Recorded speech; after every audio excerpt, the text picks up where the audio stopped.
Ito yung pinunta namin sa Laor, Nueva Ecija, mga kababayan, mga kaibigan, mga boss. Ang paglamay at nakikiramay sa pamilya ng aming pinsan na yumaong. Kaya kami napunta dito dahil sa hindi inasahang pangyayari ng aming pinsan. At siyempre, wala kaming tulog-tulog yan, mga idol. Yan po mga boss, ang aking pinsan na si T. Vidasto kasama ang kanyang asawa. At diretso na, nakikihatid na rin sa kanyang huling hantungan. Siyempre, ito pala dito sa kanila mga abay, mga boss. May pamanhiin. Kailangan mo munang maglakad papunta sa simbahan. At hanggang sa paglabas ng simbahan, maglakad ka pa rin. Maglakad pa rin sila bago sila sumakay. Yan ang kanilang tradisyonal dito na nakasanayan, mga kabus, mga busing.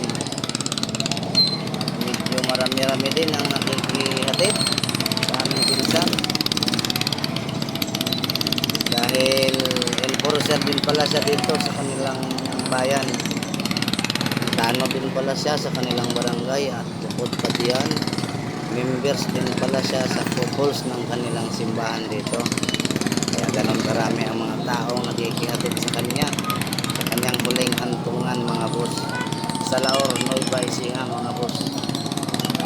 Kaya panoorin mo na lang ang video kasi hanggang sa dulo. Ngayon alam nyo na kung ano ang pinunta namin dito. Ito na yung part 12 sa aming video, mga bossing. Kasama ko pala ang aking commander, ang aking nag-iisang partner sa bahay, at ang aking pamangkin na si Eric, kasama ang kanyang mahal sa buhay. Yan po si Eric, ang panganay ng aming kapatid na si Benedicta, nakilala sa pangalan na Nidi. Ang aking kapatid na si Bon Jovi, kasama din niya ang kanyang panganay na anak na si Ugis, at ang aking isang pamangkin na si Joshua, pangatlong anak ng aming kapatid na si Merlinda. At siyempre kasama ko rin dyan ang aking pinsan na si T. Vidasto, kasama niya rin ang kanyang partner o mahal sa buhay.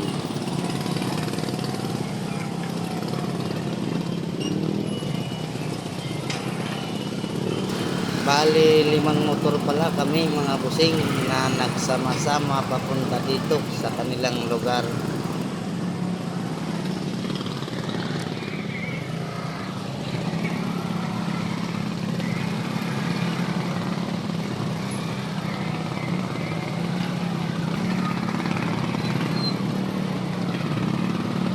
Ayan po mga boss, ang aking kapatid si Joby.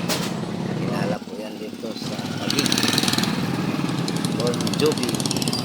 At kung ikaw boss ay nanonood, baka pwedeng pa-share para po makita ng aming mga kababayan, aming mga kaanak na wala na po ang aming pinsan na si Rogelio Balonga Utang, panganayng anak nila ni Yo Daning o ni Tia Suring.